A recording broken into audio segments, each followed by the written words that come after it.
अम्मा जी का दर्द। Grandmother story for kids. Kushal आज बहुत खुश था क्योंकि कल से उसकी छुट्टियां लग रही थीं और उसके पापा ने पहले ही कह दिया था कि छुट्टियों में हम अम्मा से मिलने जाएंगे। बुलंदशहर के छोटे से कस्बे से निकलकर दिल्ली के फ्लैट का सफर रवि जी ने बहुत मुश्किल से तय किया था। दिल्ली की आईटी कंपनी में काम करते करते कब वे अपने घर से दूर हो गए पता ही नहीं चला। रंजना से शादी, फिर कुशल का होना, इस सबकी जिम्मेदारी में वे अपने माता पिता से दूर हो गए थे। रवि जी की मां, जिसे पूरा कस्बा अम्मा के नाम से जानता था, इसलिए रवि भी मां को अम्मा कहते थे। पापा के मरने के बाद रवि ने बहुत कोशिश की कि अम्मा को दिल्ली ले आए, लेकिन अम्मा केवल एक बार दिल्ली आई थीं। 2 दिन बाद ही वो बोली, पता नहीं तुम लोग कैसे इस डिब्बे में रह लेते हो बेटा, मुझे तो तू गाँव ही छोड़ रहा। जब तक 4 लोगों के सुख दुख में हिस्सेदारी न हो, कैसा जीवन। यहां तो कोई एक दूसरे से बात तक नहीं करता।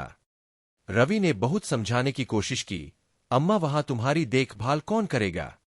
यह सुनकर अम्मा ने कहा, पूरा मोहल्ला खड़ा हो जाता है।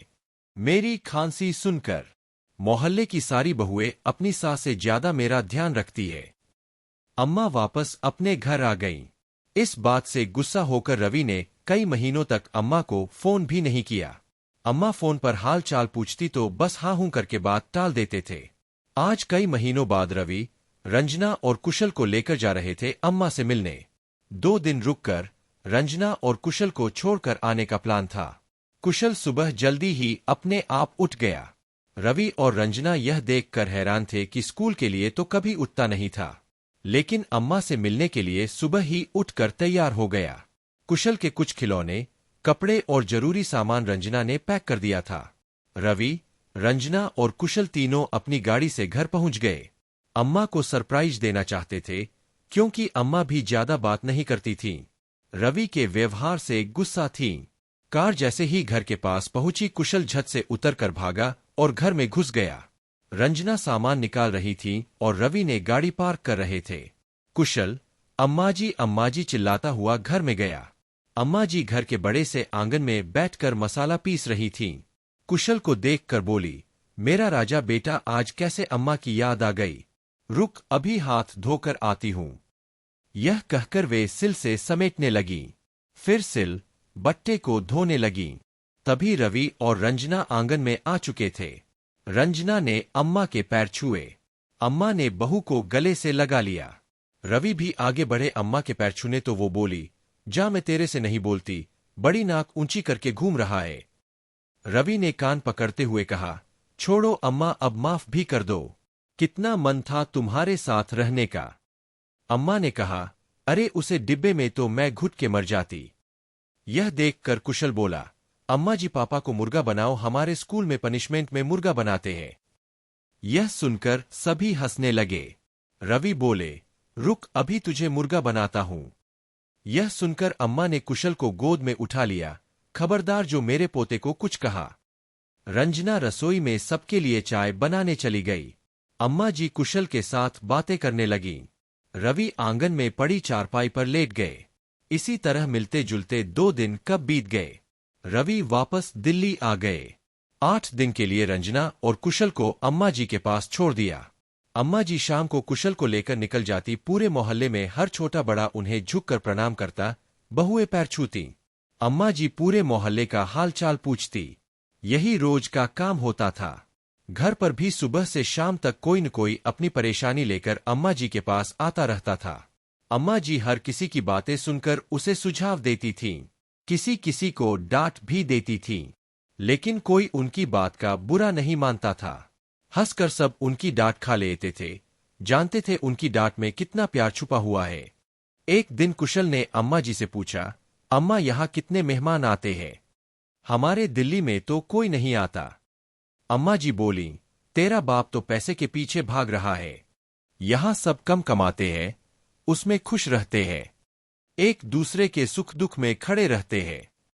कुशल बोला, अम्मा क्या हम हमेशा यहाँ नहीं रह सकते। यह सुनकर अम्मा के चेहरे पर एक उदासी छा गई। फिर वो बोली, बेटा ये घर तुम्हारा ही है, लेकिन तेरे बाप को कौन समझाए, कल मर गई तो वो तो इसे भी बेच देगा। यह सुनकर रंजना ने कहा, अरे अम्मा जी कैसी बात करती हो, अभी तो आपको कुशल के लिए बहू भी लानी है। कुशल बोला, अम्मा जी बताओ न कब लाऊंगी मेरे लिए बहू। अम्मा जी और रंजना दोनों हंस पड़े। फिर अम्मा जी ने कहा, चल शाम को ही तेरी बहू लाती हूं, नहीं तो तू भी अपने बाप की तरह शहर में कोई ढूंढ लेगा। यह सुनकर कुशल बहुत खुश हुआ। चलो शाम को बहू तो मिल जाएगी। न शादी का मतलब पता, न बहू का, बस बहू चाहिए थी। 10 दिन बाद रवि दोनों को लेने के लिए आए। अम्मा जी के चेहरे पर उदासी छा गई थी। अम्मा जी बोली, अब कब आएगा? रवि ने कहा, अम्मा छुट्टियों में आते रहेंगे। यह सुनकर अम्मा की आंखों नम हो गई। बोली, मेरे छुट्टी पर जाने से पहले आ जाना। यह सुनकर रवि बोले, अम्मा ऐसी बातें क्यों करती हो? उसके बाद तीनों वापस चले आए। अगले दिन से सब अपने काम में व्यस्त हो गए। करीब 3 महीने बाद एक दिन रवि ने कुशल को रात को जगाया। बेटा जल्दी से तैयार हो जा, अम्मा जी के पास चलना है। कुशल को कुछ समझ नहीं आ रहा था, न छुट्टी है न कोई त्योहार, फिर अचानक अम्मा के पास कैसे जा रहे हैं? रवि, रंजना और कुशल तीनों घर पहुंच जाते हैं। गली के बाहर से ही भीड़ लगी थी। कुशल ने देखा आंगन में अम्मा जी चादर ओढ़े लेटी है, पास में दीपक जल रहा है। रवि और रंजना दोनों रो रहे थे। कुशल अब समझ चुका था कि अम्मा जी नहीं रहीं। रवि की गोद में बैठा वह एकटक अम्मा जी को देख रहा था। फिर वह उठा और अम्मा जी के पास बैठकर कहने लगा, अम्मा जी चलो मेरे लिए बहू देखने। यह सुनकर रंजना जोर जोर से रोने लगी। रवि ने कुशल को उठाकर गोदी में बिठाया। देर रात तक कुशल अम्मा जी को निहारता रहा। सुबह जब उसकी आंख खुली तो वह घर के एक कमरे में था। वह उठकर भागता हुआ बाहर आया। अम्मा जी वहां नहीं थीं। कुछ औरतों के साथ रंजना बैठी रो रही थीं। कुशल ने रंजना को झकझोरते हुए कहा, अम्मा जी कहाँ चली गईं? कौन ले गया उन्हें? रंजना ने कुशल को संभालते हुए कहा, बेटा वो भगवान के घर चली गईं। अंतिम संस्कार करके जब रवि वापस आए तो कुशल उनसे लिपटकर पूछने लगा, अम्मा जी को वापस ले आओ पापा।